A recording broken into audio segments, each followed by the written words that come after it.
పోలీసులు బెదిరించి పేపర్ పైన బ్లాక్ పేపర్ పైన సైన్ పెట్టించుకున్నారు. పెట్టించుకొని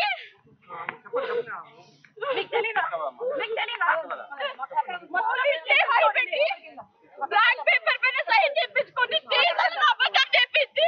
ఒక్క బ్రౌన్ కూడా లేకుండా చేశారు.